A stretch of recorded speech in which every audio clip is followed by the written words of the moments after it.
Atay ang isa di manong big-time drug lord sa Valenzuela City matapos makipagbarilan daw sa mga pulis na sumalakay sa isang imbakan ng shabu. Ayon kay PNP Chief Ronald Bato de la Rosa, patunay raw ito na hindi lang maliliit na pusher ang tinatamaan ng kanilang kampanya kontra droga. May report si Emil Sumangil. Dead on the spot ang target ng police operation, ang Filipino-Chinese na si Miko Tan. Nakipagbarilan daw si Tan sa mga operatiba ng Task Force Limbas ng PNP Highway Patrol Group.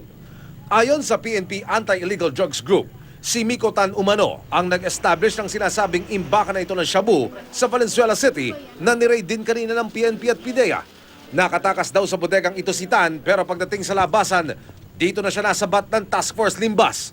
Na-sense niya na may mga pulis dito sa vicinity and umikot siya, nagkaroon ng car chase at namutok siya doon sa ating mga mobile ng Highway Patrol. Nagtamo ng 2 tama ng bala sa dibdib si Tan. May tama naman ng bala ang mobile ng pulis. Hindi bababa sa 5 foreign nationals ang nahold at naimbitahan ng PNP para sa investigasyon. Nag-inspeksyon naman sa bodega at sa encounter site si PNP Chief Bato de la Rosa. At kontento siya sa pagkakapatay sa anyay drug lord na si Tan. Ito ay patunay na hindi lamang mga tulak ng shabu sa street level ang nanyo-neutralize sa PNP operation. Ito, malaki na ito. From mainland China talaga ito na tao.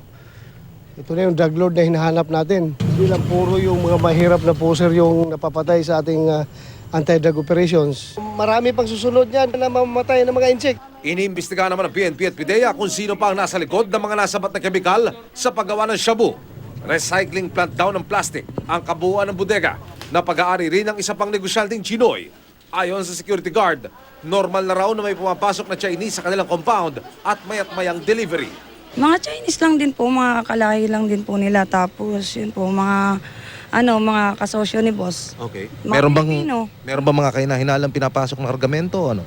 Hindi naman po namin kasi puro sako lang naman po. Emil Sumangil, GMA News.